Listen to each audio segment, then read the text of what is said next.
tahun 2005, Pak Hamid baru saja membeli sebuah rumah di Kecamatan Pati dari seorang pengusaha batik yang berasal dari Jawa Tengah. Ia memutuskan pindah ke sana dari komplek perumahan sebelumnya karena dirasa lebih dekat dengan tempat kerja sang istri. Pak Hamid sendiri memiliki sebuah toko mebel. Dibutuhkan waktu sekitar 30 menit dari rumah untuk sampai di tempat usahanya. Di hari kepindahannya, Pak Hamid baru menyadari bahwa rumah mereka berdempetan dengan sebuah rumah kosong. Dari sana sebenarnya sudah merasakan hawa gelap, namun diabaikan. Semoga tidak mengganggu, batinnya. Terik matahari berhasil membuat peluh membanjiri tubuh. Siang itu, Pak Hamid absen membuka toko. Karena mengawasi renovasi rumah di hari pertama, ia memandu para tukang, memberi arahan, memperbaiki bagian-bagian rumah yang sedikit mengalami kerusakan. Bahkan di beberapa bagian, dilakukan pengecoran untuk memperkuat pondasi. Pak Hamid, tolong kesini, teriak salah seorang tukang. Pak Hamid segera menghampiri ke sumber suara. Di sana, 3-4 tukang terlihat mengurumuni sesuatu. Ada apa, Pak? Matanya terbelalak mendekati salah seorang tukang, memegang sesuatu yang diletakkan di atas kain lusuh. Tulang belulang itu berukuran kecil. Bahkan sebagian terlihat tak utuh. Diduga, tulang belulang tersebut milik seorang bayi. Kok bisa ada di sini? Tadi nemunya di mana, Pak? Tanyanya. Salah seorang tukang menuju ke arah bawah tembok yang sudah digali. Di mana tembok itu adalah tembok yang berdempetan dengan rumah kosong. Ya sudah, tolong bantu saya membungkus tulang bayi ini. Nanti kita kuburkan secara layak di pemakaman sana, ucap Pak Hamid. Iya, Pak, jawabnya. Mulai dari situ muncul sedikit kekhawatiran. Namun Pak Hamid berharap ini hanya sebuah kebetulan. Waktu makan malam tiba, Bu Sri, istri Pak Hamid, terlihat sibuk menyiapkan makanan yang akan disajikan di meja. Dek, tadi para tukang nemu tulang belulang bayi di pojok sana, ucap Pak Hamid tiba-tiba. Ah, yang bener. Terus bagaimana, Mas? Tanya istrinya. Mungkin itu bayi yang dikubur pemilik rumah terlebih dahulu, Dek, ucap Pak Hamid. Tapi nggak bakalan ada apa-apa kan, Mas? Tanya istrinya lagi. Pak Hamid terdiam sejenak, lalu memaksakan seulas senyuman. Insya Allah, semoga nggak ada apa-apa, Dek. Tapi tolong jangan beritahukan ini pada anak-anak. Nanti mereka takut. Bu Sri pun mengangguk. Tak lama kemudian, kedua putrinya datang menghampiri meja makan. Pak Hamid membuka mata secara perlahan dan menajamkan pendengarannya. Sekali lagi, ia mendengarkannya. Sesuatu memukul keras tembok rumah. Langkahnya pun terhenti di ruang tamu. Tepat di depan tembok bekas galian lubang. Dugaannya tepat. Suara tersebut memang berasal dari rumah kosong. Pak Hamid memandang tembok lekat-lekat, mencoba berkomunikasi secara batin dengan apa yang ada di baliknya. Siapa kamu? Ucap Pak Hamid. Suara pukulan di balik tembok itu berhenti.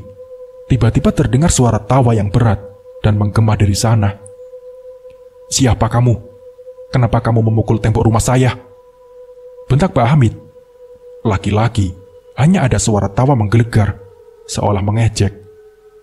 Merasa diacukan, Pak Hamid mulai melafalkan doa-doa yang mengakibatkan suara tawa tersebut berhenti dan berubah menjadi suara geraman. Pak Hamid merasakan intensitas aura jahat yang meningkat dari sana. Brak! Kali ini, makhluk itu memukul tembok lebih keras dari sebelumnya, hingga membuat Pak Hamid mundur beberapa langkah. Tak lama kemudian, tembok itu kembali hening. Selama 3 bulan proses renovasi, untungnya tak menemui kendala yang berarti. Tidak, bukan karena memang tak ada yang mengganggu, tapi karena Pak Hamid lebih waspada dengan menghalau segala gangguan, meski gangguan itu kecil. Suatu hari, Nia, putri kedua Pak Hamid, tiba-tiba demam. Pagi buta, Pak Hamid langsung mengantarkan Nia berobat ke klinik terdekat. Sedangkan Pusri menyiapkan sarapan dan melakukan pekerjaan rumah seperti biasa sebelum berangkat mengajar. Dan tak lama kemudian, keduanya sudah pulang dari klinik. Gimana, Mas? Nia sakit apa? Ucap istrinya. Cuma demam biasa. Disuruh nggak mau masuk dulu selama 3 hari sama dokter, ucap Mas Hamid. Ya udah, nanti ibu izinin di sekolah, ujar Bu Sri kemudian. Sebagai catatan, Bu Sri adalah seorang guru SD, di mana kedua putrinya juga disekolahkan di tempat yang sama dengannya. Bu Sri dipindah tugaskan ke Jawa tak lama setelah Cika, putri pertamanya, dilahirkan. Nggak ada apa-apa ya, Nduk. Nggak apa-apa ya, Nduk. Di rumah berdua sama Mbok Darmi. Nia mengangguk lemas. Sebenarnya, Bu Sri tidak tega harus meninggalkan anaknya pergi bekerja saat sedang sakit begini. Tapi mau bagaimana lagi, pekerjaannya tak bisa ditinggalkan begitu saja. Nanti pas jam istirahat, tak tengokin ke rumah ya. Bu Sri mengelus kepala anaknya sayang. Lalu mengantarkannya beristirahat di kamar. Bu Sri sedikit lega. Untungnya, jarak rumah yang sekarang dengan sekolah terbilang dekat. Pukul 11 siang, Nia terbangun dari tidur. Badannya sudah lumayan enakan tapi masih lemas. Dia bosan kalau harus terus berbaring di ranjang. Akhirnya, bocah berusia 8 tahun itu memutuskan untuk menonton televisi. Loh, Mbak Nia, kok malah bangun? Tegur Mbok Darmi, pengasuh sekaligus asisten rumah tangga keluarganya. Iya Mbok, bosan kalau tiduran terus, ucap Nia. Ya sudah, kalau begitu, Mbok mau jemur baju dulu ya. Kalau butuh apa-apa, panggil Simbo aja ya di belakang, ucap Mbok Darmi. Lalu, wanita parubaya itu meninggalkan Nia seorang diri di ruang televisi. Sudah 1 jam, Nia asik berkutat memandang layar berwarna hitam putih di depannya. Tak lama kemudian, sayup-sayup terdengar suara ayam. Nia menoleh mencari si ayam. Dan benar saja, matanya menangkap seekor ayam berwarna hitam tak jauh dari tempatnya berada. Loh, kok ada ayam? Nia beranjak dari posisi dan mengecek pintu depan dan samping yang masih tertutup. Lewat belakang juga nggak mungkin, karena ada tembok tinggi yang menghalangi. Setahunya, tetangga di sekitar rumah juga tidak ada yang memelihara ayam. Lalu ayam ini berasal dari mana? Masuk dari mana? Karena takut si ayam buang hajat sembarangan, Nia pun bergegas mengambil sapu untuk mengusirnya. Saat si gadis kecil itu mengejarnya, tiba-tiba datang seorang wanita parubaya berkebaya hitam menyambar si ayam dengan cepat. Loh, Simbo? Nia pun kaget dengan kehadiran Simbo Darmi yang tiba-tiba.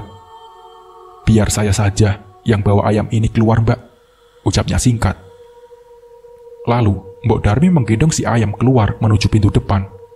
Mbak Nia, ngapain bawa-bawa sapu? Nia kembali terlonjak kaget dengan kehadiran Mbok Darmi di belakangnya.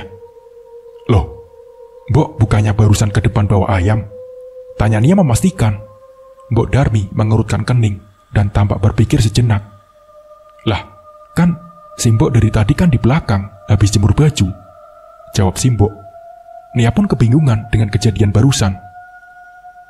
Keesokan harinya, kejadian yang sama terulang lagi. Hingga di hari ketiga, ayam hitam itu muncul kembali. Nia mengintip dari balik kursi. Mbok Darmi, panggil Nia setengah berteriak. Tak ada sahutan. Mbok, tiba-tiba ayam hitam itu menoleh ke arah Nia seolah meresponnya. Nia mengawati si ayam penuh seksama. Bulunya berwarna hitam legam, jambul juga berwarna hitam, bukan merah seperti jambul ayam pada umumnya. Kepalanya berkali-kali mengedek ke kanan dan ke kiri. Sembari melangkah maju, Nia semakin menyembunyikan diri di balik kursi. Saya bawa ayamnya keluar ya, Mbak. Mbok Darmi menggendong ayam sembari melesat melewati Nia begitu saja. Kontan saja, Nia yang terkejut, menangis dan langsung berlari ke arah dapur. Minggu sore, tampak sekumpulan anak bermain bola di samping rumah Pak Hamid. Lebih tepatnya di depan pelataran rumah kosong. Baik anak laki-laki dan perempuan berbaur jadi satu. Dan tiba-tiba, bola ditendang kencang oleh seorang anak, hingga melesat ke arah rumah kosong. Mereka pun saling berpandangan. Johan, ambil bolanya. Kamu kan gagal menangkapnya. Gak mau ah, kamu yang menendang kencang. Ya, kamu yang harus ambil. Tunjuk Johan pada Jody, saudara kembarnya. Mereka pun ribut dan saling tunjuk tentang siapa yang harus ambil bola. Akhirnya, Cika, putri pertama Pak Hamid, berdiri dari posisi penonton. ia pun menghampiri biang keributan. Sudah, tinggal ambil aja ribut, tegas Cika. Siapa yang mau ambil? Tanya si Johan. Loh ya kalian lah, kan kalian yang main bola. Mereka semua terdiam. Ya sudah, biar aku aja yang ambil, tawar Cika tiba-tiba. Nia, temannya, langsung memegang lengan Cika untuk mencegatnya. Jangan Cik, jangan ke sana, ucap Nita. Emangnya kenapa? Itu, Nita membisiki telinga Cika. Rumah itu angker Cik. Lalu, Cika pun mengerutkan kening. Sudah hampir setengah tahun ia menempati sebuah rumah kosong, namun tak mendapati keganjalan apapun dari sana. Masa sih? Iya, apalagi banyak orang yang sering lihat kaki buntung di sana, bisik Nita sambil melirik ke arah bola yang menghilang di samping rumah kosong. Cika berdecak. Gak mungkin lah, lagian ini masih terang kok, masa iya ada setan? Ucap Cika. Ya sudah, terserah kamu saja. Cika pun mulai berjalan seorang diri ke arah rumah kosong, sembari sedikit memikirkan ucapan Nita. Kini, ia sudah sampai di samping rumah, di mana sekitarnya ditumbuhi rumput gajah yang tingginya sudah hampir selutut. Rumput-rumput tersebut benar-benar menghalangi penglihatan. Akhirnya, Cika memutuskan memungut sebuah ranting panjang, di mana ranting tersebut akan digunakan untuk menyibak-nyibakkan rumput, agar lebih mudah menemukan bola. Hingga pandangan mata menangkap sebuah objek berwarna kuning, menyumbul di balik rerumputan. Nah, itu bolanya. Cika berjalan ke arah belakang rumah. Saat akan mengambil, matanya menangkap objek yang lain. Jantungnya berdegup kencang, manakala kornea mata menangkap sepasang kaki berdiri tegak di depan bola. Hanya saja, itu sepasang kaki tanpa badan. Kaki buntung, dari ujung jari hingga sendi kaki saja. Kaki itu tak bergerak. Dengan hati-hati, Cika mulai membungkuk mengambil bola. Srek, srek. Spontan, Cika menoleh kosong.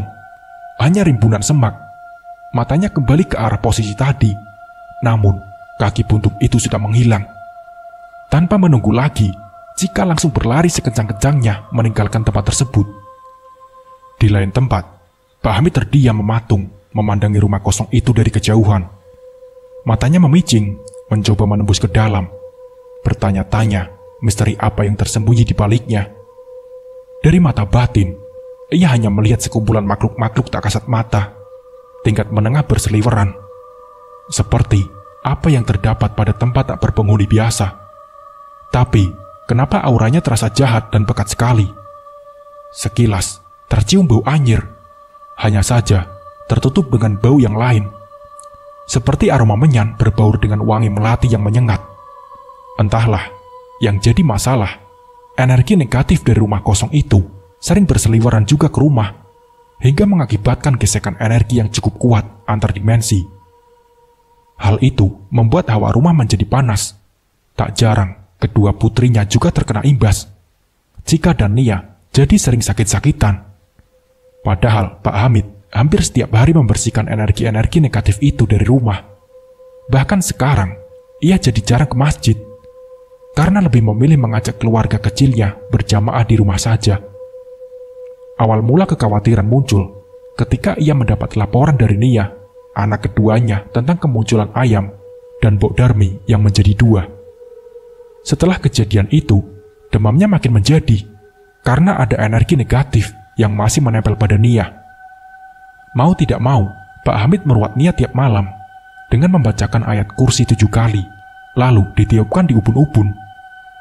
Masalah kedua muncul setelah Cika juga melapor melihat kaki buntung di belakang rumah kosong. Malamnya, Cika ketakutan dan selalu terbayang-bayang melihat kaki buntung itu. Belum lagi yang katanya Mbok Darmi sering diganggu dengan kejadian berkakas yang tiba-tiba hilang atau berpindah tempat. Tak hanya Mbok Darmi, tapi seisi rumah juga pernah dikerjai dengan hal serupa. Pak Hamid, kok ngelamun sendiri di sini? Awas, kesambet loh. Tegur Pak Rejo, salah satu warga komplek. Ya iya Pak, enggak. Cuma lagi ngamati rumah kosong sebelah rumah saya Pak, ucap Pak Hamid. Pak Rejo melihat rumah yang ditunjuk Pak Hamid bergidik ngeri. Emang rumah itu angker ya, Pak? Ucap Pak Rejo. Ya, maklum Pak, namanya juga rumah kosong. Jawab Pak Hamid mengulas senyum. Bapak nggak takut apa? Nggak pernah diganggu apa-apa gitu? Tanya Pak Rejo. Pak Hamid menggeleng pura-pura tak tahu. Gini Pak Hamid, bukannya saya menakut-nakuti atau gimana. Ini supaya lebih berhati-hati saja. Pak Rejo kembali melanjutkan ceritanya. Jadi gini, rumah itu lebih dari 10 tahun gak ditempatin Pak. Warga sering melihat penampakan di sini. Ucap Pak Rejo. Oh ya? Jawab Pak Hamid. Iya Pak, ada yang pernah melihat kaki buntung di belakang atau di pekarangan rumah. Ada yang melihat pocong. Pernah juga Bu Isma, penjual gorengan, malam-malam melihat seorang bapak tua yang merokok di teras rumah kosong sendirian. Dikira memang orang pikun karena perawakannya sudah tua sekali. Pas mau disamperin, hilang. Orang-orang juga sering melihat wanita berpakaian putih Pak, tampak berjalan mundar-mandir di balik jendela. Ucap Pak Rejo. Wah, ramai juga ya Pak, canda Pak Hamid. Iya Pak, ngeri. Pernah ada satu kejadian, ada maling yang malam itu dikejar oleh para peronda. Nah, 2 orang maling tersebut ternyata bersembunyi di sana. Tak ada seorang pun yang tahu. Pagi-pagi, mereka berdua ditemukan tergeletak begitu saja di depan rumah kosong itu, Pak. Ucap Pak Rejo. Terus bagaimana? Tanya Pak Hamid. Saat ditemukan, kondisi mereka cukup menyedihkan, Pak. Salah satunya, bibirnya miring ke kanan, tidak bisa balik. Yang satu nggak bisa melihat, Pak. Tapi masih hidup? Tanya Pak Hamid. Ya, masih hidup, Pak. Lalu didatangkan orang pintar. Kata orang pintarnya, memang mereka habis dikerjain si penunggu rumah. Kemudian disembuhkan kedua-duanya sama si orang pintar. Ucap Pak Rejo. Sebelum dibawa ke kantor polisi, kedua maling itu diinterogasi oleh warga. Mereka pun menceritakan, saat bersembunyi di rumah kosong, mereka mengalami hal yang mengerikan, Pak. Puncaknya ada sesuatu tak kasat mata, menamparnya keras sekali. Nah, orang yang satu lagi langsung dicolok kedua matanya dengan sesuatu yang panas. Makanya tidak bisa melihat apa-apa, Pak. Ucap Pak Rejo. Pak Hamid pun mengangguk, mengerti mendengar cerita Pak Rejo. Iya, satu lagi, Pak. Kata yang sering lewat sini, mereka sering mendengar bayi yang menangis. Pak Hamid mengerutkan dahi. Apa? Bayi? Tanya Pak Hamid. Malam itu, Bu Sri harus tidur sendirian, karena Pak Hamid tidak pulang. Kalau sudah ada bisnis maklar, memang Pak Hamid bisa tidak pulang beberapa hari. Pak Hamid sendiri juga menyambi profesi jadi maklar selain usaha toko. Bidangnya pun macam-macam. Kadang menangani jual beli bawang, jual beli tanah, kendaraan bermotor, barang antik, dan lain-lain. Pak Hamid memang tipe pekerja keras, tak mau mengandalkan satu penghasilan saja selama masih mampu. Prinsipnya, jika kita punya 9 pintu rezeki, mengapa tidak kita buka ke 9 pintunya? Meskipun berasal dari keluarga berada dengan warisan tanah di mana-mana, Pak Hamid tidak jumawa bermanja-manja. Karena sejak kecil sudah dididik keras dengan pola hidup susah. Waktu sudah menunjukkan pukul 10 malam. Bu Sri juga sudah mengecek kondisi anak-anak yang terlelap di kamar. Ini waktunya rehat. Bu Sri mulai merebahkan tubuh di atas kasur. Baru sejenak memejamkan mata, lalu membuka mata kembali karena merasa ada sesuatu yang berat menindihnya. Dan benar saja, ada sesosok wanita berpakaian putih lusuh berdiri di atas dada. Rambutnya panjang, sebagian menutup wajah. Menunduk menatap Bu Sri dengan mata tanpa kornea. Wajahnya rusak dengan mulut menganga lebar. Bu Sri pun kaget bukan main. Berusaha bergerak namun tidak bisa. Bahkan ujung jari pun susah digerakkan. Wanita itu makin kuat menindih, sampai Bu Sri tak bisa bernapas. Paru-parunya seolah terhimpit, tertutup tanpa udara. Nafasnya tersengal-sengal. Ingin sekali berteriak, namun tidak bisa. Bahkan melafalkan doa-doa pun tak mampu berkata. Bu Sri pun mengucap istighfar dalam hati dengan terbata-bata. Entah saat itu, rasanya berada di ambang hidup dan mati. Makin lama udara yang dihirup tak ada lagi. Mak, Nia, tidur sini ya.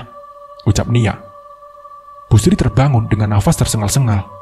Sebisa mungkin, ia menutup udara sebanyak-banyaknya. Tak mau kehilangan oksigen lagi. Badannya dingin, namun berkeringat. Ia menoleh memeluk Nia. Nia pun terheran-heran, menatap kondisi ibunya, seperti orang yang habis lari maraton berkilo-kilometer.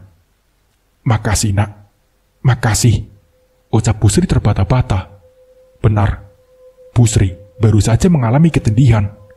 Untung saja, Nia saat itu datang ke kamarnya dan menyentuh tangannya, yang akhirnya bisa membuat Bu Sri bergerak lagi. Gerimis hujan terdengar turun.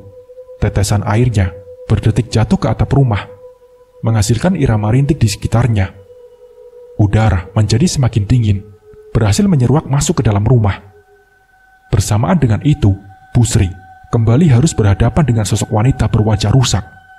Kali ini, wanita itu jongkok dan semakin mendekatkan wajah. Dari mulutnya yang menganga, keluar lendir hitam dengan bau menyengat. Lagi, dadanya dihimpit kuat-kuat.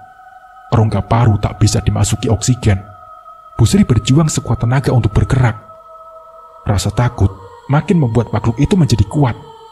Bu Sri tak mampu berucap istighfar. Hanya satu kata yang berhasil ia gumamkan dengan susah payah. Allah. Allah. Ya Allah. Lafal itu berhasil membuat jari telunjuknya bergerak. Bu Sri terjaga dengan nafas tak beraturan.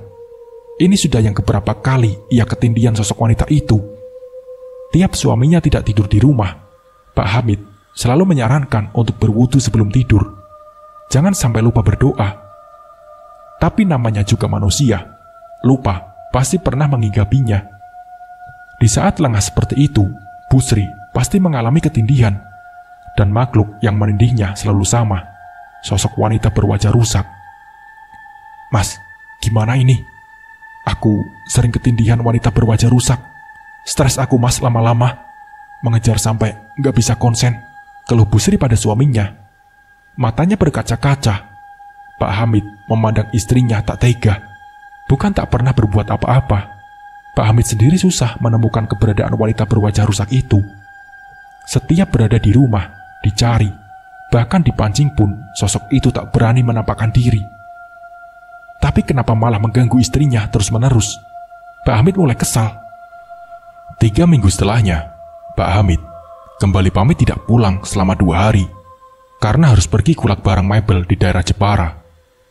Bu Sri sedikit khawatir karena itu. Karena itu berarti dia harus tidur sendirian lagi malam ini. Tapi Pak Hamid berusaha menenangkan. "Jangan khawatir, Bu. Tidak akan terjadi apa-apa," ucap Pak Hamid. Bu Sri memaksakan seulas senyum sembari mengangguk. Lalu mencium takdim punggung tangan suaminya. Malam hari menjadi lembab dan dingin karena bekas hujan yang baru saja berhenti. Awan mendung yang tadinya menutupi, pelan-pelan menyingkir membiarkan bulan terlihat penuh. Tak menghalangi sinarnya, di saat yang sama Pak Hamid terlihat menahan sesuatu dengan kedua tangan, tepat di depan kamarnya. Ia kemudian menarik, menyeret sesuatu tak kasat mata untuk menjauh. Wanita berwajah rusak itu mencoba menahan tali gaib yang menjerat leher. Terlihat marah, namun kalah. Iya, Pak Hamid tidak benar-benar pergi ke Jepara. Ia memang pergi. Lalu, diam-diam kembali malam yang sama. Rencananya telah berhasil untuk menangkap si wanita berwajah rusak yang terus mengganggu sang istri. Sosok itu menangis pilu, memohon untuk dilepaskan. Namun Pak Hamid tak akan tertipu. Ia sudah paham betul dengan tipu daya makhluk seperti itu. "Kamu pergi, jangan pernah kembali ke sini, atau saya lenyapkan," ucap Pak Hamid. Sosok menangis lalu tertawa melengking setelahnya. Jangan, gak mau. Saya suka istrimu, baunya enak," ucap sosok itu. "Ya sudah, berarti saya lenyapkan saja kamu," bentak Pak Hamid pada sosok itu. Pak Hamid mulai melafalkan doa-doa. Sosok itu menggeram dan terlihat marah. Lama-kelamaan merintih seolah kesakitan. "Saya tidak bisa meninggalkan tempat ini. Tidak bisa. Jangan lenyapkan saya. Anak saya masih di sana," ucap sosok itu lagi. Pak Hamid berhenti sejenak melafalkan doa. Anak, ucap Pak Hamid penasaran. Sosok itu kembali menangis. Anak saya, bukan. Bayi saya, mati di sana, ucap sosok itu. Pak Hamid berpikir sejenak. Mungkin ini saatnya mencari tahu, meski ia tidak akan sepenuhnya mempercayai sosok itu. Kamu penghuni lama di rumah kosong itu bukan? Ceritakan apa yang ada di sana, tanya Pak Hamid. Sosok berwajah rusak itu terdiam, seolah ketakutan. Saya tidak bisa bilang, jawab sosok itu. Memang kenapa? Hah? Bentak Pak Hamid. Saya tidak bisa, tapi saya akan menceritakan tentang apa yang terjadi pada saya dan bayi saya, ucap sosok itu. Sosok itu terlihat duduk, kepalanya berputar perlahan, menggedek dari kiri, depan, kanan dan belakang, seolah tak memiliki tulang leher, hingga tak mampu menahan berat kepala. Pak Hamid terdiam, namun tetap bersikap waspada. Namaku Dini. Usiaku masih terbilang muda, 19 tahun. Namun, aku sudah terjun di dunia hitam, dunia pelacuran. Orang tuaku meninggal dalam kecelakaan saat aku masih kecil. Di usia 14 tahun, paman dan bibiku sendiri menjualku kepada seorang germo demi menutupi hutang-hutangnya. 5 tahun, aku bergelut di dunia malam. Entah sudah berapa ratus kali melayani lelaki hidung belang. Aku tidak peduli. Tubuh dan hatiku mati rasa. Jika kau tanya harga diri, aku sudah tak punya. Yang penting, aku tak kelaparan. Beberapa kali juga, aku harus menahan sakit dan bolak-balik ke dokter kandungan karena luka-luka pada alat vital. Hingga suatu malam, aku melihatnya. Aku menghisap rokokku kuat-kuat, sembari duduk menggoda dengan baju minim. Lelaki itu bertubuh gagah, kumis tipis menghiasi wajah tampannya. Kutaksir usianya sekitar 30 tahun. Ia seperti tertarik padaku, lalu datang mendekat. Aku senang-senang saja jika mendapat pelanggan bagus seperti ini. Kami berkenalan, tapi pikiranku salah. Ternyata usianya sudah 40 tahun. Sungguh, penampilannya tidak terlihat tua sama sekali. Dalam hati pun bertanya-tanya, kenapa lelaki sempurna ini malah datang ke tempat seperti ini? Seolah dia bisa membaca pikiranku. Ia pun menjelaskan. Hingga suatu hari, ia bilang jatuh cinta padaku dan ingin menikahiku, namun di bawah tangan, karena tidak mungkin menceraikan istrinya. Bagaimana nasib anak-anaknya? Awalnya aku bimbang, namun karena terlanjur mencintainya, akhirnya ku iyakan. Lalu, Rudi menebusku dengan harga yang sangat mahal pada Bang Edi. Kami menikah di bawah tangan. Rudi mengajakku pindah di mana salah satu bisnisnya juga ada di sana. 1 bulan kemudian aku hamil. Suamiku Rudi bahagia sekali mengetahui kabar itu. Semenjak mengetahui berita kehamilanku, Rudi jadi lebih sering mengunjungiku. Biasanya hanya 2 minggu sekali, tapi sekarang bisa 3 hari atau paling lama seminggu sekali. Aku tak pernah membayangkan akan bisa hidup bahagia dan senormal ini. Memasuki bulan ke-9, 2 minggu, aku mengalami pembukaan pertama. Kami ke rumah sakit untuk memeriksakan kandungan.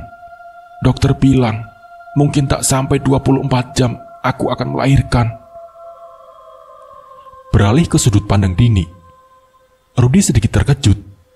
Dokter menyuruh rawat inap, namun Rudi menolak.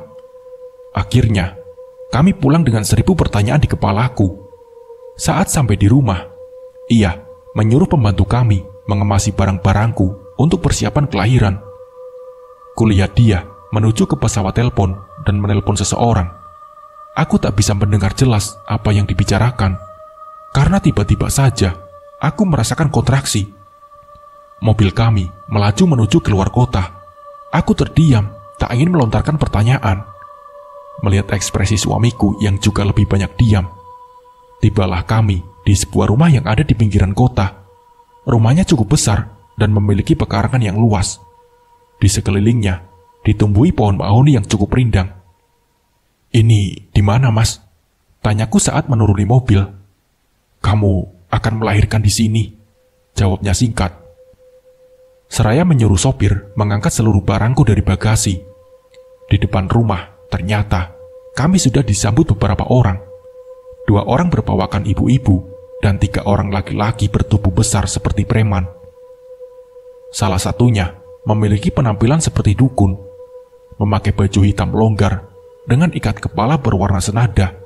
Aku semakin curiga.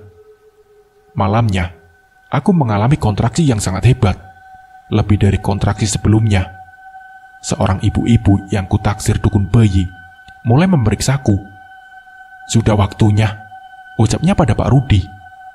Aku menjerit kesakitan dan menahan tangan suamiku. "Mas, tolong temani. Jangan tinggalkan aku sendiri, Mas," ucapku. "Kamu tak sendirian. Ada Mbok Ijah dan Bu Yuyun yang menemani," ucapnya singkat. Sekilas, aku melihat senyum tipis yang mengerikan di bibirnya. Rudi melepas paksa tanganku dari tangannya. Aku menjerit. Pikiranku berkecamuk jadi satu, antara rasa sakit dan bingung. Entahlah, aku harus fokus melahirkan anak ini dengan selamat. Tibalah saatnya yang ditunggu-tunggu. Aku berhasil melahirkan bayi perempuan dengan selamat.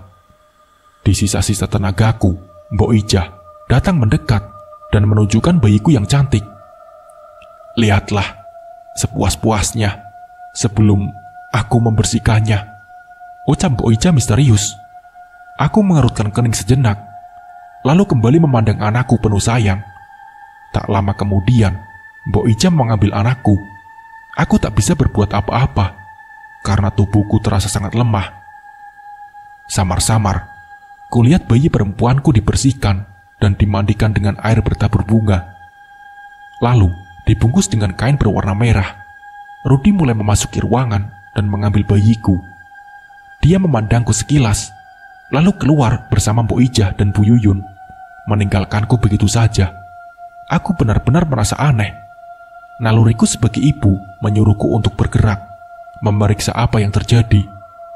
Di sisa-sisa tenagaku dan rasa sakit yang luar biasa, aku mencoba terbangun dari posisiku. Kulihat sisa darah masih menempel di sekitar kaki dan kasurku, belum dibersihkan sama sekali. Dengan tertatih, aku mencoba berjalan. Langkahku memaksa untuk segera keluar dari kamar. Baru kusadari, lampu listrik hanya menerangi kamar tempatku bersalin, sedangkan bagian lain dari seluruh ruangan dan lorong diterangi dengan lilin saja. Sayup-sayup, ku dengar suara bayi menangis. Ku jelajahi setiap sisi ruangan dan memeriksa setiap kamar. Hingga akhirnya, langkahku terhenti tepat di mana suara bayi menangis itu terdengar lantang. Aku menempelkan daun telinga pada pintu kayu jati di kamar itu, mencuri dengar dengan seksama apa yang ada di baliknya. Terdengar tangis bayi yang tersengal-sengal. Bersamaan dengan itu, samar ku dengar orang bergumam. Tidak, bukan bergumam, tapi seolah merapal mantra dengan bahasa Jawa. Apa yang sebenarnya terjadi? Apa itu suara bayiku? Tanyaku dalam hati. Mas Rudi, kamu di dalam bukan? Apa itu suara bayi kita?" Karena tak ada respon, aku mencoba membuka engsel pintu, namun gagal. Seolah ada yang menahan. Aku yakin bayiku ada di dalam sana. Mas, buka Mas. Apa yang kamu lakukan ke bayi kita? Aku mau lihat bayiku, Mas. Air mataku merembes. Ada yang salah di dalam sana. Perasaanku benar-benar tidak enak. Aku terus berusaha membuka pintu, bahkan menggedor-gedor sekuat tenaga. Tak merasa putus asa, ku cari sesuatu itu untuk membuka paksa. Aku berjalan menyeret sedikit kaki-kakiku, menelusuri ruang demi ruang, meski dengan pandangan sedikit buram. Karena tangis dan pencahayaan tamaram, kuusap kedua mataku yang basah, lalu kutangkap sepasang kapak yang menempel di dinding sebagai pajangan. Kuseret sebuah kursi, menaikinya, mengambilnya, berjinjit dengan susah, karena posisi yang cukup tinggi. Sayupku dengar suara tangis bayiku yang makin kencang. Kuabaikan rasa sakit di kedua selekangan. Akhirnya, aku bisa menggapainya, meskipun kapak itu hampir terlepas dari genggaman dan hampir mengenai jari kakiku. Lalu kupaksa langkah kakiku meski tertatih. Tanpa menunggu, sontak kuayunkan kapak ke gagang pintu. Kuayunkan beberapa kali, sekuat tenaga, hingga gagang itu hancur dan engselnya terjatuh ke tanah. Kujatuhkan kapak, lalu kudorong tubuhku dengan mudah. Semudah itu pintu terbuka. Namun beberapa tangan langsung menahanku. Mataku membelalak melihat pemandangan mengerikan di depanku. Apa yang kulihat adalah seluruh ruangan yang ditutupi kain berwarna merah di seluruh dindingnya. Di salah satu tembok tergantung sebuah kepala kerbau hitam bertanduk besar, lengkap dengan sebuah meja yang mana di atasnya ditaruh dupa, pot menyan, keris, bunga, dan lain-lainnya. Kamar ini sebuah kamar ritual. Bayiku diletakkan di atas pelepah daun pisang, di atas sebuah batu berbentuk balok, seperti batu persembahan. Di dekatnya, kulihat seseorang pria parubaya berpakaian hitam sedang merapalkan sesuatu dari mulutnya. Di sebelah laki-laki itu berdiri suamiku sendiri, memegang sebuah parang sembari menatap lekat bayi kami.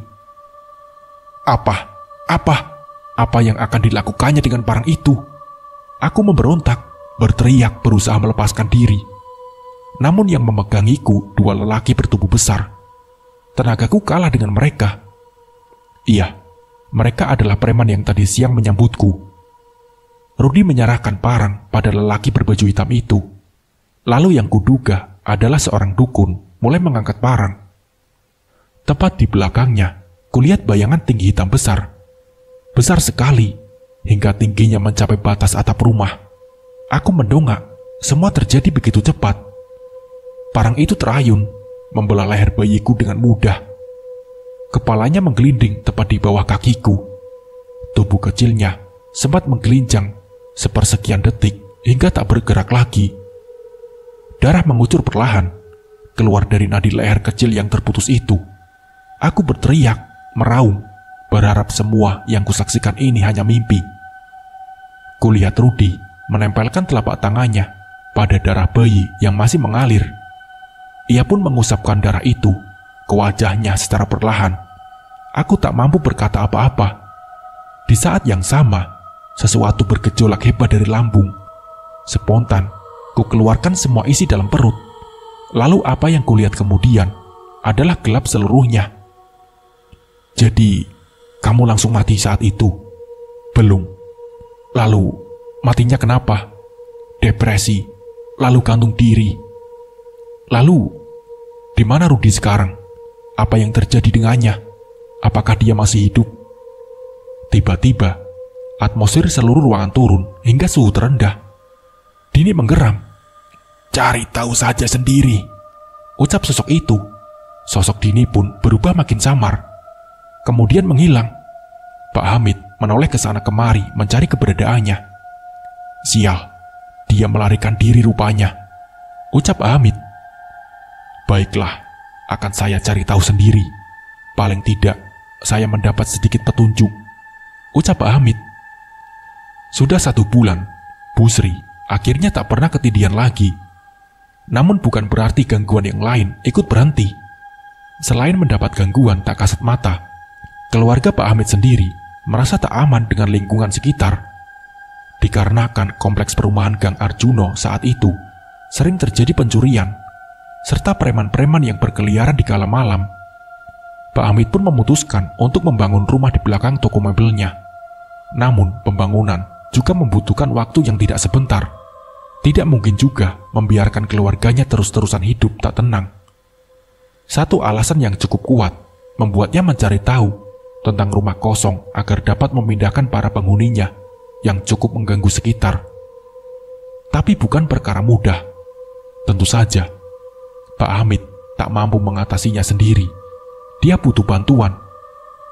Di suatu sore, Pak Hamid bertemu dengan seorang teman. Teman itu datang dari sebuah perjalanan. Teman yang bersedia memenuhi undangan Pak Hamid jauh-jauh hari sebelumnya. Pak Hamid melambai pada seorang lelaki berusia hampir setengah abad yang tampak menenteng sebuah tas. Pak Rusdi namanya. Pak Hamid mengajaknya masuk ke sebuah warung kopi tak jauh dari rumahnya. "Kali ini ada apa lagi?" tanya Pak Rusdi di sela-sela menikmati hisapan rokoknya. Tampak asap mengepul di sekitar wajah Pak Hamid. Namun, ia terlihat tak terganggu sama sekali. "Aku butuh bantuanmu untuk memindahkan penghuni yang ada di sebelah rumahku, karena mengganggu sekali," ucap Pak Hamid. "Sulit sekali kah sampai kamu tidak bisa memindahkan sendiri?" ucap Pak Rusdi. "Susah karena bekas tumbal. Ilmuku belum setinggi itu," Pak Rusdi berdecak, lalu menyesap kopi hitamnya. "Alah, pakai saja ilmumu, dijamin kuat, bahkan bisa menghabisi raja-rajanya." Pak Hamid terdiam. "Gak mau, Rus, terlalu sulit, terlanjur bau darah, resikonya terlalu besar. Tapi kalau kamu bisa mengendalikan, bisa sakti sekali," ucap Pak Rusdi. "Rus, aku hanya menganggap itu pusaka peninggalan turun-temurun dari nenek moyangku. Tak akan kugunakan, hanya aku rawat saja. Sirik nanti jadinya," ucap Pak Hamid. Iya, aku bantu. Kayak sama siapa saja sih. Aku cuma bercanda." "Ya sudah, kasih tahu yang mana rumahnya. Mau aku lihat dulu," ucap Pak Rusdi. Pak Hamid menyunggingkan seulas senyum. Tak lama kemudian, keduanya sampai di depan rumah kosong. Pak Rusdi tampak menilik menatap rumah tersebut. "Sial, kamu kok gak bilang kalau isinya kayak gini?" ucap Pak Rusdi. "Kenapa, Rus?" ucap Pak Hamid. "Ini baunya terlalu parah. Rumah ini sudah memakan tumbal sebanyak apa?" ucap Pak Rusdi. Rusdi memejamkan mata sejenak. 5 menit kemudian, ia kembali membuka kelopak mata dan menghela nafas panjang. "Cari tempat yang enak buat ngobrol, Ham," ucap Pak Rusdi. "Ya sudah, ayo langsung masuk ke rumah saja," jawab Pak Hamid. Ujung mata Pak Rusdi tampak melirik sesuatu. "Jangan, balik lagi ke warkop tadi saja," ucap Pak Rusdi. Hamid yang tampak mengerti maksud Pak Rusdi mengajak temannya kembali ke warkop. Setelah sampai di warung kopi, Hamid dan Rusdi memilih meja di sisi pojok. Suasana warkop yang merangkap jadi warteg itu tampak terlihat lebih sepi dari sebelumnya. Mungkin karena senja semakin menenggelamkan diri bersiap digantikan petang. Rusdi kembali menggumamkan sesuatu. "Sudah aman, biar gak ada yang nguping," ucap Rusdi. Pak Hamid pun tersenyum tipis. Ia sendiri juga menyadari sosok tak kasat mata yang sedari tadi mengikuti mereka. Sosok berwujud seperti tuyul, namun berwajah tua yang ada di belakangnya memang sudah tak tampak lagi. Rusdi mulai menceritakan apa yang dilihatnya. Pak Rusdi mulai menceritakan apa yang dilihatnya tadi ketika mereka sukma. "Begini, Ham, aku belum berhasil menemukan Raja Iblisnya. Yang makan tumbal bersembunyi sepertinya. Belum lagi dihadang sama anak buahnya. Membuat aku semakin kesulitan. Caranya harus menemukan wadah iblis itu di sana, dikubur di dalam rumah kosong tersebut. Masalahnya, aku tidak tahu dikubur di sebelah mana. Malam ini, aku akan melakukan ritual agar berhasil menemukan si wadah ini," ucap Pak Rusdi.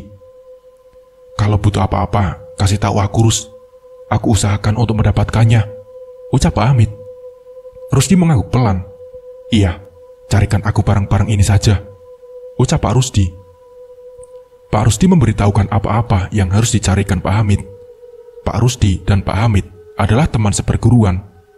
Pak Rusdi bisa dibilang orang pintar, namun bukan yang berilmu hitam. Dia memang lebih mendalami ilmu kebatinan daripada Pak Hamid sejak lama. Sedangkan Pak Hamid mempelajari ilmu kebatinannya hanya sebagai tameng saja. Selain karena alma mater pondok juga. Besok aku kabari ya, ucap Pak Rusdi. Terus kamu nanti mau nginep di rumahku atau bagaimana? Ucap Pak Hamid. Rusdi mengibaskan tangannya. Enggak lah, aku kan mau melakukan ritual. Nanti aku numpang tidur di rumah mertuaku, yang dari istri kedua aku saja, ucap Pak Rusdi. Setahu Pak Hamid, memang rumah salah satu mertua Pak Rusdi juga terletak di kecamatan itu. Keesokan harinya, Pak Rusdi sudah bertandang ke rumah Pak Hamid. Tampak Bu Sri mengantarkan secangkir kopi kepada tamu suaminya, lalu meninggalkan mereka berdua. Iya, hari itu adalah hari libur. Karenanya seluruh keluarga Pak Hamid bisa berkumpul di rumah. Masuk ke dalam rumah kosong itu, kira-kira bisa atau tidak ya? Ucap Pak Rusdi. Bisa kayaknya, gak dikunci kok. Kata warga komplek, sudah tidak ada barang-barang apapun lagi di dalam. Dibiarkan begitu saja sama yang punya, jawab Pak Hamid. Ya sudah, ayo langsung ke sana saja, ucap Pak Rusdi. Pak Hamid dan Pak Rusdi berjalan menuju ke rumah kosong. Dibukanya pintu kayu yang sudah ringsek secara perlahan. Hawa pengap dan debu langsung menyeruak ke arah mereka saat masuk ke dalam. Langkah-langkah itu menyusuri tiap sudut ruangan. Tembok putih lusuh yang catnya sudah banyak mengelupas. Sarang laba-laba berwarna pekat di sana-sini. Bahkan di beberapa bagian lantai, tembok ditumbuhi tanaman-tanaman liar beserta lumut. Suasana masih siang, namun terlihat lebih gelap di dalam rumah itu. Hawa dingin dan panas berubah-ubah tak menentu, seolah saling bertabrakan. Banyak mata-mata yang memandang tajam keduanya. Beberapa di antaranya seolah sudah bersiaga, bersiap-siap untuk menyerang, namun tertahan karena mempertimbangkan keberadaan Kodam yang menyertai mereka. Hingga langkah Rusdi terhenti di sebuah ruangan yang cukup besar di antara ruangan lain. Di sisi dinding, beberapa kain berwarna merah yang menempel. Sebagian besar terlihat sobek tak beraturan. Ini ruangannya, ucap Pak Rusdi. Persis seperti yang diceritakan Dini, sahut Pak Hamid. Kamu tahu ya, ucap Pak Rusdi. Ya itu loh Rus, hantu wanita yang pernah aku tangkap kemarin, jawab Pak Hamid. Tak lama kemudian, sebuah bayangan besar menghantam Pak Rusdi hingga terpental. Pak Hamid mundur menjauhi bayangan dan mendekati posisi di mana Pak Rusdi berada. Sial, ngajak bertarung kamu, gumam Pak Rusdi. Terdengar suara tawa melengking setelahnya.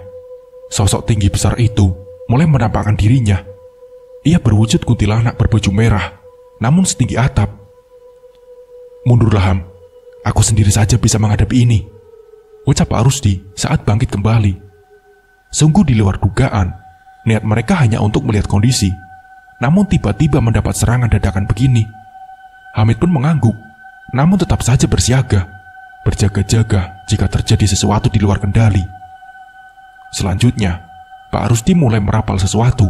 Bibirnya bergerak cepat, lalu melakukan gerakan silat di depan sesuatu tak kasat mata. Pertarungan sengit pun tak dapat dihindari. Hal itu hanya bisa dilihat oleh orang yang memiliki kemampuan mata batin. Bahkan Pak Hamid sampai mundur keluar ruangan hanya untuk mengamati. Bulir-bulir keringat mulai mengalir membasahi dahi Pak Rusdi. Rus, kamu gak apa-apa? Tanya Pak Hamid setengah berteriak. Pak Rusdi melambaikan tangan memberi kode baik-baik saja. Entah bagaimana dan apa, setelahnya ia merapalkan mantra dan melakukan gerakan tangan yang seolah menekan sesuatu. Kuntilanak merah bertubuh tinggi itu tiba-tiba lenyap begitu saja. Sial, malah kabur. Padahal kurang sedikit lagi bisa tertangkap, ucap Pak Rusdi. Pak Hamid berjalan cepat menghampiri Pak Rusdi. Bagaimana Rus? Itu ya rajanya, ucap Pak Hamid. Awalnya ya aku kira itu rajanya, ternyata itu bukan. Yang tadi bisa disebut patihnya. Rajanya licik, gak mau memperlihatkan diri sama sekali. Makanya harus melakukan ritual itu agar bisa menemukan lokasi persembunyiannya, ucap Pak Rusdi. Pak Hamid menepuk pundak temannya perlahan. Ya sudah Rus, ayo segera keluar dari sini. Paling tidak kita sudah tahu langkah selanjutnya, ucap Pak Hamid. Pak Hamid mengamati kondisi sekitar. Situasi yang sangat tidak menguntungkan jika mereka diserang, mengingat kondisi Rusdi yang sudah kehabisan energi Pak Hamid sendiri juga tidak mampu menghadapi makhluk sebanyak ini sendirian. Iya, jawab Rusdi kemudian. Sesaat setelah sampai di depan rumah, keduanya mendengar suara teriakan minta tolong dari dalam. Spontan, Pak Hamid langsung berlari menuju ke arah teriakan. Dilihatnya Busri dan Nia tampak terduduk mengerumuni sesuatu di lantai. Busri menangis. Gimana ini mas? Jika. Dilihatnya, Jika terbaring di atas lantai dengan telinga yang mengeluarkan darah. Pak Hamid segera menghampiri, mengecek kondisi Jika dan langsung mengangkat tubuh putrinya. Ayo Dik, kita ke rumah sakit. Busri mengangguk menurut. Ada apa ini Ham? Loh, anakmu? Tanya Pak Rusdi yang ikut menghampiri. Ayo ikut aku ke rumah sakit dulu Rus, ucap Pak Rusdi. Pak Hamid tetap berusaha bersikap tenang, meski raut khawatir masih tersirat menghinggapi wajahnya. Dengan bantuan salah satu tetangga yang mau meminjamkan mobil, akhirnya keluarga Pak Hamid berhasil mengantar Cika ke rumah sakit. Tak beberapa lama, mereka mendapatkan diagnosis yang cukup mengejutkan dari sang dokter. Maaf, pembuluh nadi bagian wajah sebelah kanan putri Bapak ada yang pecah, dan saraf di dekat telinga kanan sedikit mengalami kerusakan, ucap sang dokter. Lalu bagaimana cara penyembuhannya? Tanya Pak Hamid yang sudah tidak bisa menyembunyikan rasa khawatir lagi. Bapak terang saja, masih bisa disembuhkan dengan operasi, namun bukan di sini. Saya akan memberikan rujukan ke rumah sakit lain. Hanya dokter di sana yang bisa melakukan operasi tersebut, ucap sang dokter. Iya, lakukan apa saja yang terbaik untuk anak saya, Dok. Pak Hamid memberitahukan kondisi Cika pada Busri. Meski terlihat sok sesaat, Busri terlihat kembali tenang saat Pak Hamid juga memberitahukan solusinya. Tak lama kemudian, Pak Hamid berjalan mendekati Pak Rusdi di ruang tunggu tak jauh dari sana. Rus, ditunggu dulu ya. Kondisi anakku masih tidak memungkinkan. Iya, tidak apa-apa Ham. Kamu yang sabar ya. Nanti kabari lagi kalau memang sudah siap. Sekalian aku carikan hari untuk proses pemindahan. Iya Rus, terima kasih ya, jawab Pak Hamid kemudian. Setelah menjalani operasi bedah saraf, Cika dirawat intensif di rumah sakit selama beberapa hari. Untunglah, operasi berjalan lancar dan kondisi Cika semakin membaik. Namun hasil dari operasi tersebut menimbulkan bekas yang lain di wajah. Tim dokter pun menyarankan operasi plastik untuk menutupi bekas tersebut. Namun jika tidak dilakukan, akan benar-benar kelihatan jelas cacatnya. Di zaman itu, memang jarang sekali ditemui dokter bedah plastik. Untunglah, satu-satunya dokter bedah plastik yang ada di wilayah kota, tempat rumah sakit tersebut ada. Jadi Pak Hamid tak perlu repot-repot mencari lagi dokternya. Iya, meskipun membutuhkan biaya yang tak sedikit, segala upaya akan diusahakan demi putrinya. Menjual sebagian petak sawah yang dimiliki pun tak apa. 2 bulan setelahnya, yakin sudah siap? Tanya Rusdi dari seberang pesawat telepon. Iya Rus, lebih cepat selesai lebih baik. Gangguannya lebih parah dari sebelumnya, ucap Pak Hamid. Ya jelas Ham, kan tempatnya kemarin habis kita usik. Salah satu efeknya jadi anakmu yang kena, ucap Pak Rusdi. Terdengar helaan nafas berat dari seberang. Iya Rus, tidak apa-apa. Mau bagaimana lagi? Salahku yang salah perhitungan, kurang berhati-hati, jawab Pak Hamid. Kebetulan aku sudah melakukan ritual beberapa hari sebelumnya. Aku sudah dapat harinya. 1 minggu lagi aku ke sana. Siapkan saja apa-apa yang aku minta kemarin, ucap Pak Rusdi. Iya Rus, baik, jawab Pak Hamid kemudian. 1 minggu setelahnya, tepatnya hari Kamis malam Jumat Legi, Pak Rusdi sudah sampai di kediaman Pak Hamid. Duduk dulu Rus. Rusdi pun mengebaskan diri di atas kursi tamu. Sebentar ya, aku mau mengantarkan keluargaku ke rumah kakek neneknya di dekat sini, ucap Pak Rusdi. Iya, santai Rus, jawab Pak Hamid. Sesaat setelah Pak Hamid meninggalkan Pak Rusdi sendirian, ia merasakan tensi suhu ruangan menjadi rendah. Seolah kedatangannya memang sudah diketahui oleh sosok-sosok tak kasat mata yang pernah ditemui di rumah kosong. Pak Rusdi tersenyum tipis, sembari mengelus cincin batu akik bermata hijau di salah satu jari. Baru kamu memperlihatkan diri di depanku sekarang. Tampak seorang wanita berwajah pucat, memakai baju terusan panjang berwarna putih, lusuh, berdiri kaku tak jauh dari tempatnya berada. Pak Rusdi melirik ke sisi luar. Hanya wanita itu yang berani menampakkan diri sedekat ini, sedangkan sosok lain menatapnya dari kejauhan saja. Kamu yang namanya Dini, wanita yang pernah diceritakan Hamid. Wanita itu menunduk, lalu mengangguk. Apa maumu? Tanya Pak Rusdi. Jangan usir kami. Biarkan kami tetap tinggal di sini, ucap sosok tersebut. Orang kalian sudah ganggu ke sana kemari, bentak Pak Rusdi. Itu urusan kami. Ini rumah kami, bentak Dini. Saya kasih peringatan sekali lagi. Sebaiknya kalian segera pindah di tempat yang jarang ada manusianya. Mau saya pindahkan atau kalian pindah sendiri? Kalau sampai saya yang pindah, aku lempar kalian sampai ke Laut Selatan, gertak Pak Rusdi. Dini menggeram. Di sini tempat tinggal kami. Kami tidak berhak ngusir. Lagi pula, kamu hanya manusia rendah. Mana bisa menghadapi yang punya tempat, ucap sosok itu. Ya sudah, lihat saja nanti, bentak Pak Rusdi kemudian. Samar-samar, keberadaan Dini sudah tak terlihat lagi. Tak terasa, siang hari begitu cepat terlewati berganti senja. Langit bermegakan oranye mulai menghiasi.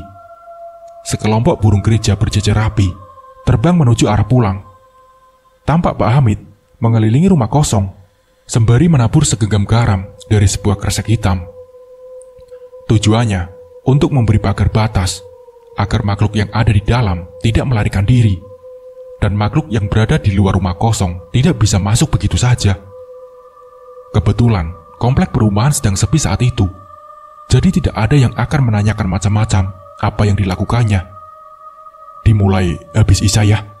Tanya Pak Hamid setelah menabur garam, lalu menghampiri Pak Rusdi. Iya. Tepat pukul 8 malam, keduanya pun mulai bersiap-siap. Di saat yang sama, tiba-tiba terdengar suara gebrakan yang cukup keras dari dalam kamar Pak Hamid. Saya cek dulu, Rus. Pak Hamid membuka pintu kamar. Ternyata salah satu pintu lemari jatinya terbuka.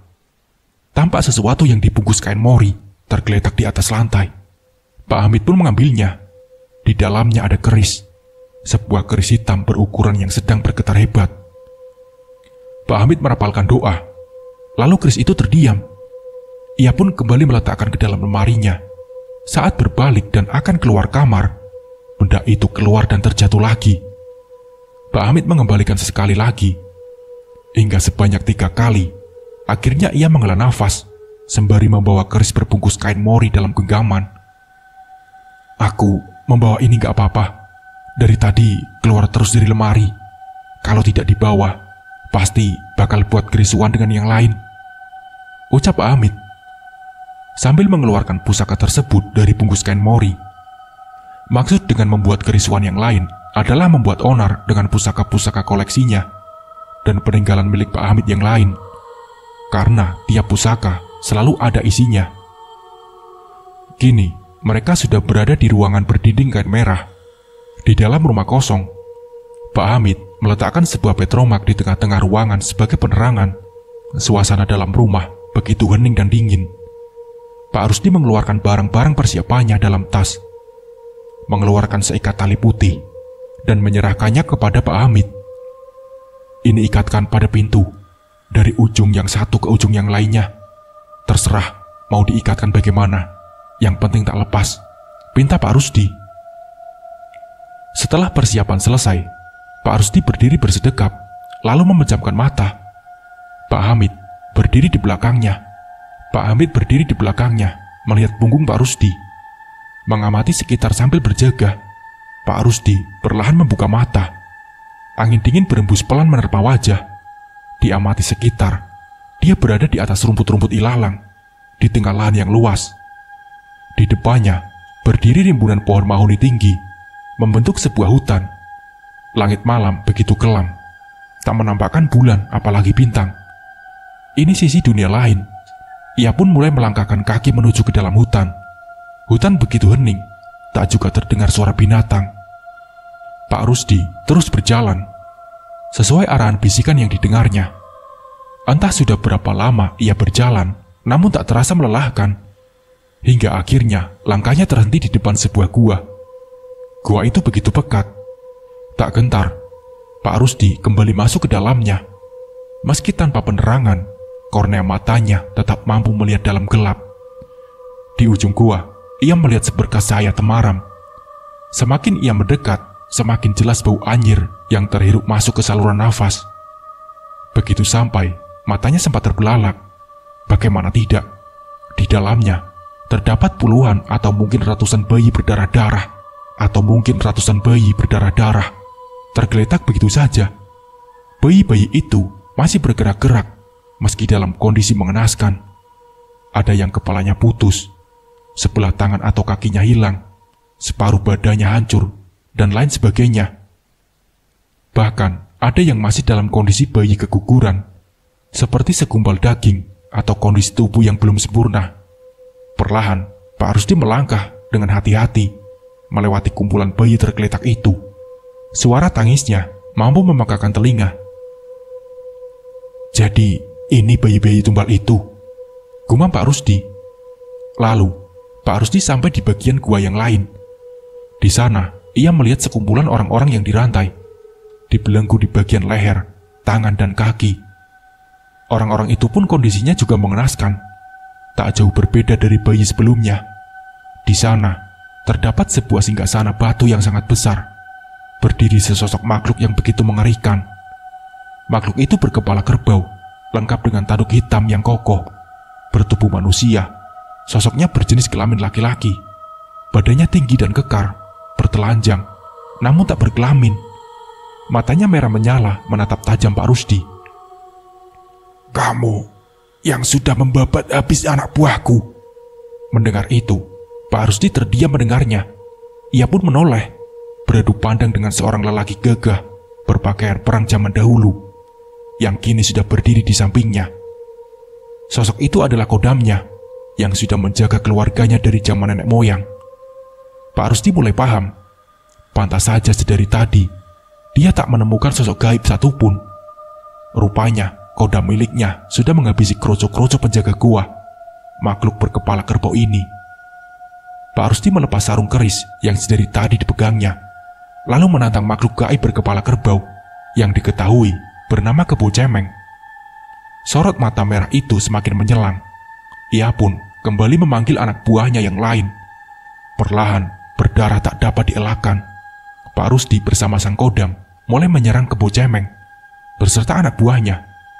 Di alam nyata, Pak Hamid mulai resah menunggu. Sudah 3 jam Pak Rusdi belum membuka mata. Dilihatnya bulir-bulir keringat menetes melewati dahi dan wajah Pak Rusdi. Padahal kondisi ruangan begitu dingin, bahkan semakin membeku, seolah berada di puncak pegunungan di malam hari. Tiba-tiba, sesuatu berusaha menggebrak pintu ruangan. Pintu pun terbuka dengan sendirinya. Pak Hamid berbalik. Kuntilanak merah setinggi atap rumah kembali menampakkan diri, berusaha masuk, namun terhalang tali putih yang terikat. Pak Hamid membaca doa-doa, membantu menambah pagar gaib sebagai penghalang. Namun sepertinya, kuntilanak merah itu sangat murka. Kekuatannya terbilang sangat besar bagi Pak Hamid. Entah sampai berapa lama ia mampu menahan serangan sang kuntilanak merah. Ilmu kebatinannya tak sekuat Pak Rusdi, yang mana masih keturunan asli dari kerajaan Mataram. Tiba-tiba, keris yang diikat di pinggang di balik punggung bergetar hebat, lalu jatuh dari tempatnya berada. Sesuatu perlahan keluar dari dalam sana. Sebuah kabut tebal yang kemudian berubah menjadi sosok ular raksasa yang memenuhi ruangan. Pak Hamid pun terkejut bukan main. Ular raksasa itu menganga, menunjukkan taring-taring besar yang tajam. Secepat kilat, ular itu melesat melewati Pak Hamid dan menerkam kuntilanak merah. Ular raksasa itu melilit ketat, menelan sang kuntilanak merah secara perlahan, seperti ular biasa yang sedang memangsa korbannya. Pak Hamid tak menyangka bahwa kuntilanak merah itu bisa dikalahkan dengan sangat mudah. Pantas saja Pak Rusdi tadi cukup khawatir saat ia membawa serta pusaka dari Aceh itu. Setelahnya, ular itu kembali mendekati Pak Hamid, mengelilingi kedua manusia tersebut. Kepala besarnya mengendus Pak Rusdi, lalu berganti ke Pak Hamid kemudian. Pak Hamid tak bergerak, hanya saja tetap membaca doa. Tak lama kemudian, si ular raksasa berubah menjadi kabut dan masuk kembali menjadi sebuah pusaka. Pak Rusdi bisa membalik keadaan meski tak mudah. Ia berhasil menangkap sang kebo cemeng. Pak Rusdi memejamkan mata, mengonsentrasikan pikiran agar bisa kembali ke dunia manusia. Saat Pak Rusdi membuka kembali mata, ia langsung berteriak pada Pak Hamid, cepat ambilkan sarung keris itu." Tunjuknya pada sebuah sarung keris yang terbuat dari kayu berukir, yang diletakkan di atas wadah yang sudah ditaburi bunga 7 rupa. Pak Hamid yang masih dalam keadaan syok segera membalikan kesadaran, bergegas menyerahkan sarung keris tersebut pada temannya. Sambil merapalkan sebuah mantra, Pak Rusdi menarik sesuatu tak kasat mata dan memasukkannya ke dalam sarung keris berukir. Sambil merapalkan sebuah mantra, Pak Rusdi menarik sesuatu tak kasat mata. Di tengah gagangnya terdapat sebuah batu berwarna merah. Pak Hamid masih takjub dengan peristiwa itu. "Mana wadahnya?" tanya Pak Hamid kemudian. Ia tiba-tiba teringat dengan wadah yang dimaksud dengan Pak Rusdi. "Iya, ini wadahnya. Wujud keris ini sendirilah sang wadah." Tiba-tiba, kornea mata Pak Rusdi menangkap sebuah pusaka yang tergeletak di atas lantai. "Loh, itu kok di situ?" tanya Pak Rusdi kemudian. Pak Hamid masih mencoba mengatur nafas. "Iya, Rus, itu tadi penghuninya tiba-tiba keluar sendiri, lalu makan kuntilanak merah yang pernah kamu kalahkan dulu," ucap Pak Hamid. Tentu saja Pak Hamid tidak bercerita, menyembunyikan bagian ular raksasa yang tadi mengendus mereka. Pak Rusdi menggelengkan kepala mendengarnya. "Untung saja tak membuat keributan saat aku sedang mencari wadah tadi." Pak Hamid tersenyum tipis. "Ayo, kita pindahkan para penghuni rumah kosong ini ke tempat lain. Kamu maunya dipindah kemana?" ucap Pak Rusdi. "Pindah ke lokasi ke sana saja, Pak," jawab Pak Hamid. Pak Hamid memang sudah mengevaluasi lokasi yang cocok untuk pemindahan dari jauh-jauh hari. Setelah proses pemindahan penghuni lama selesai, keduanya kembali ke rumah Pak Hamid. "Iki, Rus, diminum kopinya," saji Pak Hamid pada Pak Rusdi yang sedang duduk santai di kursi tengah. Pak Hamid dan Pak Rusdi kembali melanjutkan obrolan. Pak Rusdi mulai menceritakan apa yang dilihat saat menghadapi kebo cemeng tadi. Tentang asal-usulnya, yang mana ternyata kebo cemeng adalah mantan abdi dalam Nyi Roro Kidul, sang penguasa pantai selatan. Kebo cemeng diusir oleh sang ratu, yang mana hingga akhirnya ia menyesatkan manusia. Dengan menawarkan bantuan pesugihan, manusia-manusia yang lupa dan gelap harta dengan jalan pintas, akhirnya membuat perjanjian dengan sang makhluk berkepala kerbau itu. Sedari dulu, kebo cemeng sangat menyukai bayi-bayi, di mana makhluk yang tanpa dosa itu adalah makanan terenak baginya. Akibat dari banyaknya manusia yang mempersembahkan tumbal, kebo cemeng pun semakin menjadi kuat. Jikalau bukan karena kodam Pak Rusdi yang membantu, bisa jadi Pak Rusdi hanya tinggal menjadi nama. Darah keturunan Mataram yang dimiliki Pak Rusdi masih memiliki hubungan kuat dengan Nyi Roro Kidul. Satu alasan lain yang mana kebo cemeng akhirnya bisa kalah dari Pak Rusdi. Pak Rusdi juga menceritakan tentang sosok yang mirip Rudi, suami dari hantu wanita bernama Dini. Ia terikat dengan rantai dan kondisi tanpa bola mata. Cara kerja pesugihan dari kebo cemeng itu mengikat hingga 7 turunan. Di keturunan yang ke-7, mereka harus memperbarui perjanjian lagi. Jika salah satu keturunan memutuskan kerjasama, maka kematian adalah tebusannya. Jika mereka meneruskan kembali perjanjian, maka keturunan selanjutnya yang harus terus menerima petaka. Pesugihan dari kebo cemeng tak hanya membuat kaya raya, tapi juga membuat sang pemilik perjanjian menjadi terlihat selalu mudah dan mudah menarik perhatian orang sekitarnya. Diduga, Rudi adalah keturunan yang ke-7 yang juga memutus perjanjian dengan sang kebo cemeng. Itulah mengapa akhirnya ia berakhir menjadi budak sang iblis peminta tumbal. Manusia-manusia yang sudah membuat perjanjian dengan sang iblis, meskipun telah tiada, akan berakhir menjadi budak. Entah itu Corin atau memang jiwanya, ada yang hilang. Mereka tak benar-benar mati. Entahlah, hanya Tuhan yang tahu. Keris kebo cemeng ini tak bawa ya, Ham. Saya amankan biar tidak ada korban lagi, ucap Pak Rusdi. Iya Rus, bawa saja, jawab Pak Hamid lega. Di awal tahun, tepatnya tahun 2006, Pak Hamid beserta keluarga memutuskan menjual rumah sebelah rumah kosong tersebut dan pindah ke rumah baru yang sudah dibangun yang terletak di kecamatan sebelah. Rumah itu akhirnya dibeli oleh seseorang pensiunan polisi. Pak Hamid menyerahkan sebuah kunci pada seorang lelaki tua bertubuh tinggi di hadapannya. Semoga Bapak suka dengan rumahnya ya, ucap Pak Hamid ramah. Sebelum memasuki mobil pick-up yang mengangkut barang-barang pindahan terakhir miliknya, Pak Hamid berdiri menatap rumah kosong itu sekali lagi. Matanya menyipit saat mendapati seorang wanita berbaju putih, seperti menimbang-nimbang seorang bayi. Wanita berwajah pucat itu memandang Pak Hamid sembari tersenyum datar. Di belakangnya, tampak sosok tak kasat mata lain juga berseliweran. Pak Hamid menghela nafas panjang. Iya, mereka adalah penghuni lama yang telah kembali lagi, meski sudah dipindahkan. Nah, seperti itulah kisahnya. Semoga dari kisah ini kita bisa mengambil hikmah dan pembelajarannya. Mungkin cukup sekian dari saya. Wassalamualaikum warahmatullahi wabarakatuh.